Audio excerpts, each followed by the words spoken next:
If you want to learn everything you need to know as a nurse about rhabdomyolysis, then this is the video for you.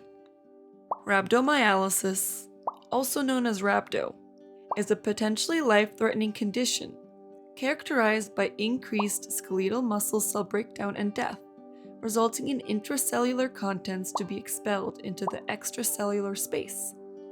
Myoglobin and potassium are the two most problematic contents that are expelled in this process. Myoglobin, a protein found within cells, causes damage to the kidneys when extracellular concentrations are high. These nephrotoxic effects are exacerbated by metabolic acidosis, a result of lactic acid production of dying cells. The damage sustained to the kidneys can result in acute renal failure. This is the most life-threatening complication that can occur with rhabdomyolysis. Hyperkalemia, or a high concentration of potassium in the blood, is the second most life-threatening complication of rhabdomyolysis. It poses a high risk for the development of life-threatening arrhythmias and cardiac arrest. Hyperkalemia is exacerbated by kidney damage as the ability to flush out excess potassium is decreased. Additionally, metabolic acidosis also exacerbates hyperkalemia, as excess hydrogen ions are shifted into cells in exchange for potassium to manage blood pH. Finally, hypocalcemia, or a low concentration of calcium in the blood, can also occur with rhabdomyolysis. Hypocalcemia in the presence of hyperkalemia even further increases the risk of developing a life-threatening arrhythmia and cardiac arrest.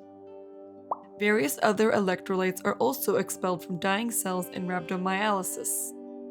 This, in conjunction with impaired kidney function, results in a number of electrolyte imbalances.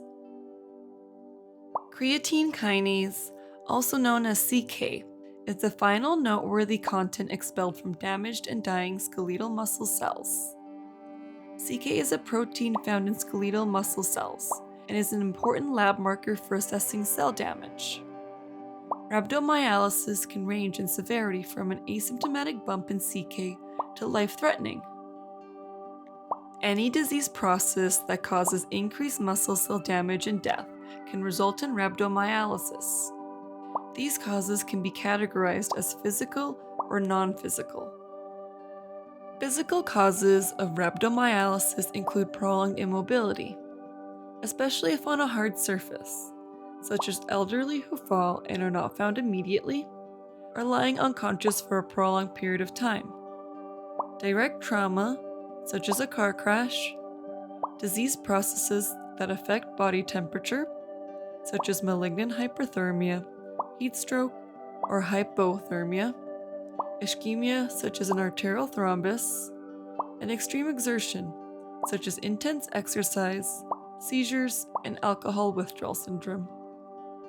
Non-physical causes of rhabdomyolysis include medications, such as statins, recreational drugs, such as cocaine, amphetamines, heroin, and narcotics, diabetic ketoacidosis, and serious infections such as sepsis. The classic triad of signs and symptoms of rhabdomyolysis include myalgia, or muscle aches and pains, generalized weakness, and myoglobinuria, or cola-colored urine, from excess myoglobin in urine. However, it is important to note that many individuals with mild cases of rhabdomyolysis are asymptomatic, or present with nonspecific symptoms such as nausea, vomiting, tachycardia, fever, and general malaise, or a general feeling of unwellness. Diagnosis of rhabdomyolysis is predominantly based on history, physical exam, and CK level. CK level is the gold standard for diagnosing rhabdomyolysis, and a level greater than 5,000 international units per liter indicates significant risk for kidney damage. A renal panel, including GFR, blood urea nitrogen, and creatinine, electrolyte panel, and venous or arterial blood gas are also completed to assess kidney function and electrolyte and metabolic imbalances. These lab results are important as they direct treatment for rhabdomyolysis. Treatment of rhabdomyolysis is focused on treating the cause, preserving kidney function, and correcting hyperkalemia. Since myoglobin is the biggest culprit of damaging the kidneys, aggressive intravenous fluid therapy is used to promote its excretion. Metabolic acidosis is also corrected with sodium bicarbonate, either as an IV push or an infusion. This decreases the nephrotoxic properties of myoglobin. If kidney function is severely impaired, dialysis may be necessary to filter waste products and correct electrolyte and metabolic imbalances. There are many different treatment options for hyperkalemia. Therefore, I've dedicated a video of its own for it. So if you want to learn everything you need to know as a nurse about hyperkalemia and what treatment options there are, click the link on screen or in the description down below. Continued care of rhabdomyolysis includes supportive care, trending various labs such as CK, renal panel, electrolytes, and blood pH, and monitoring urine output to ensure that the patient is trending in the right direction. The good news is that most cases of rhabdomyolysis are reversible. This wraps up everything you need to know as a nurse about rhabdomyolysis.